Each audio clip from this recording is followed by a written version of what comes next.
women living in fear in their own home. They check their security cameras to find something unexpected.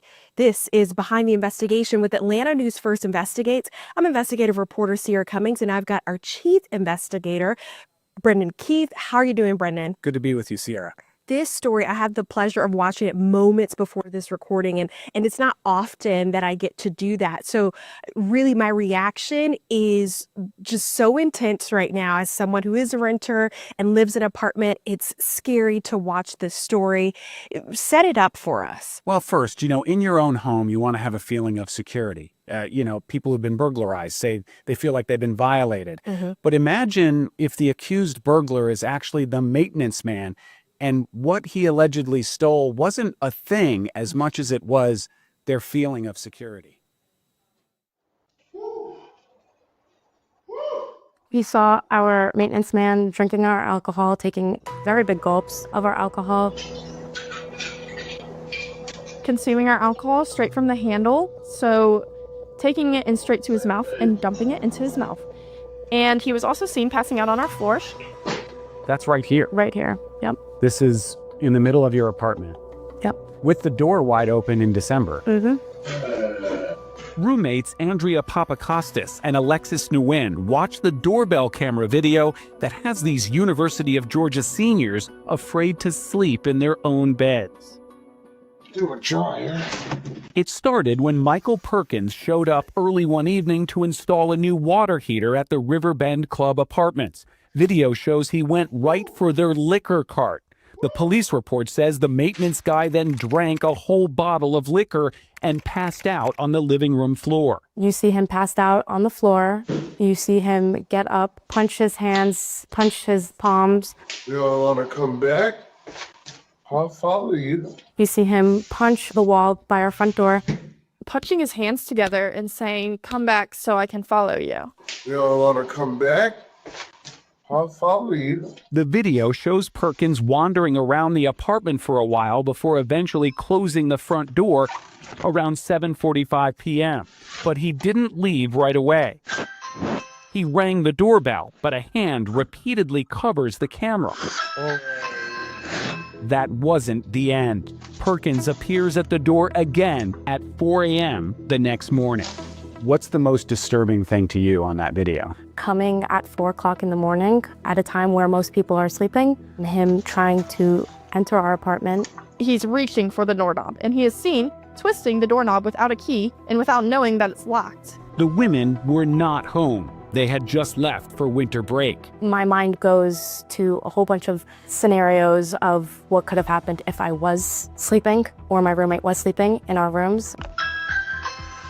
Alexis was jolted awake by the sound of her Ring doorbell and watched the rest unfold via live video on the app. They're dead. He was heard saying, "They are dead," quote unquote, "they are dead." They're dead. What is this guy thinking?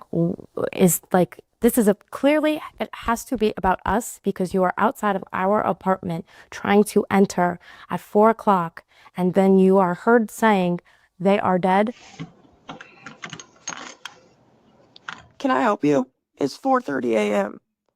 Yeah, I didn't hook up your water heater, and not only did I not hook up your water heater, but I left my phone.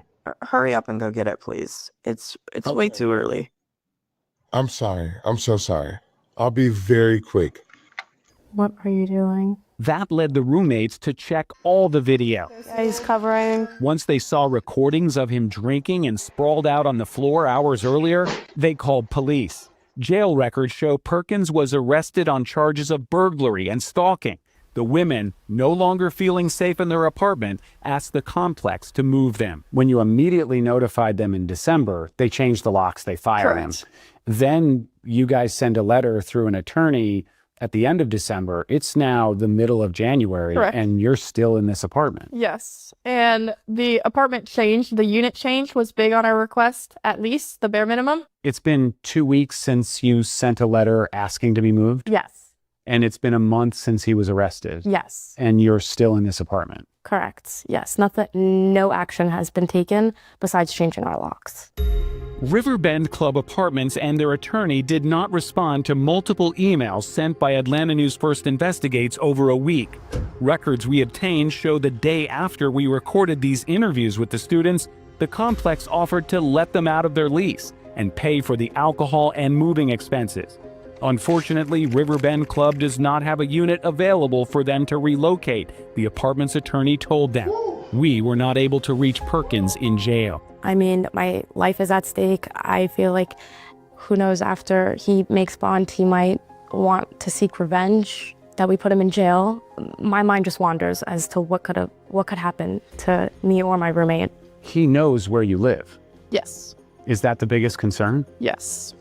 I mean, he could make bond, and he knows why he was in jail. Correct. Because you called the police. Yep.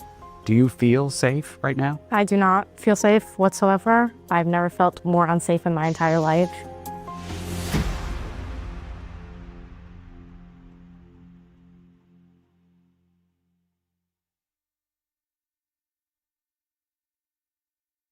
First things first, Brendan, I know you don't have to go into specifics because we want to protect the privacy and the safety of these two young women, but how are they doing now? Are they still in that property? Well, at the time of this recording, they are safely out of the apartment. They can't say much more because we do know the existence of a confidential agreement between Riverbend Club Apartments and the young women. And as part of that agreement, they were required, or at least agreed to say to us, that they'd reached a settlement and essentially got everything they asked for.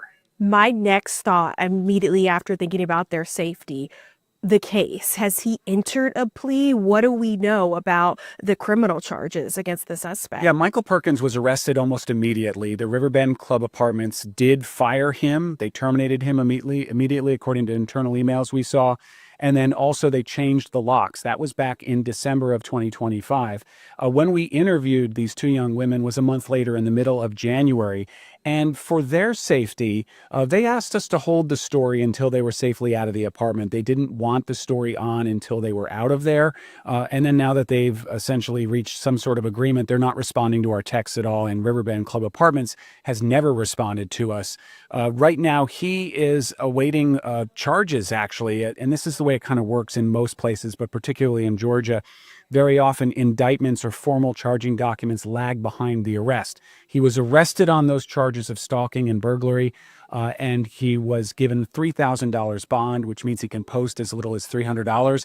But as of this recording, he's still in jail and still awaiting indictment for that felony stalking charge. It seemed in the end it was beneficial to have some legal representation, but I wondered, when did they get to the point that they felt like it was necessary to get an attorney involved? Because so many people want to fight something like this all on their own, especially if they don't have the resources. Well, and often an attorney, a civil attorney in this case, will only take two kinds of payment. One, you can pay them by the hour, or you can pay them on contingency. And what contingency means is that there's going to be some settlement large enough that a percentage of that will pay the legal fees.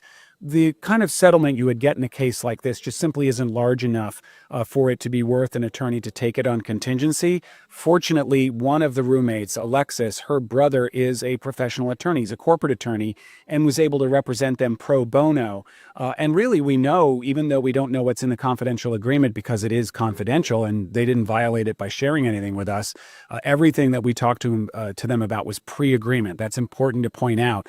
They did not talk to us, have not talked to us since they indicated they were about to go into an agreement, and that was the last we heard from them. But as part of, prior to that agreement, they told us they were asking basically for 2 months' rent, the 2 months that they felt they were living in fear. And they also wanted $300 for a replacement of all their alcohol because they don't know how much he touched in addition to what he drank. And we do know they were asking to be relocated and for those relocation expenses to be covered. And given that they say the matter is resolved, it sounds like that's what they got. You know, this story is cogent, it's compelling, but it is only 5 minutes. So I know there's so much more here that you couldn't fit in the story. Talk to me a little bit about the police reports. I know they seem to reveal some other information about the activity in the house when the maintenance worker was inside. Yeah, Athens Clark Police took this very seriously. In fact, the officer who took the initial report, I'm told, was so concerned about this, she wanted to make sure that Michael Perkins was arrested prior to her leaving for a couple of days off. And according to the young women, that was accomplished. She actually got him in custody very quickly. They took it very seriously.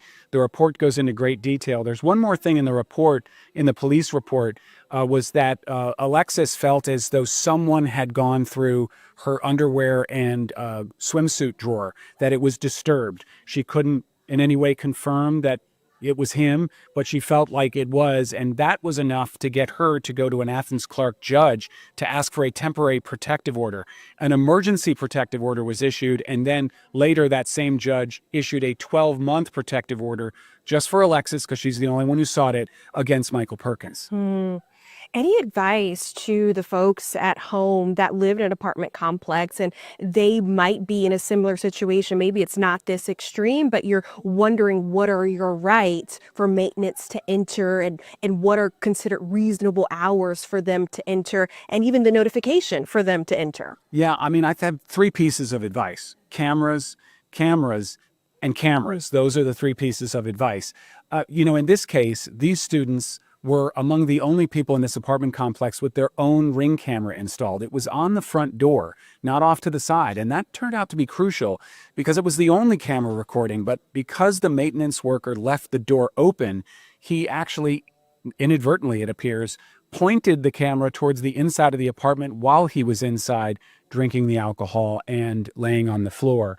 The police report says he was passed out. We can't say that. It looks like he was moving at certain times, but he was definitely splayed out on the floor for 5 minutes. We measured that time. Without those cameras, we wouldn't even know about this. And the students were concerned enough to say that we don't know how many more apartments he could have been doing the same thing in because those apartments don't have cameras. Very alarming situation for these students. Great reporting. Thanks so much, Brendan. Thank you for tuning in to Behind the Investigation with Atlanta News First Investigates. For more on the story, go to atlantanewsfirst.com and click on the A&F Investigates tab.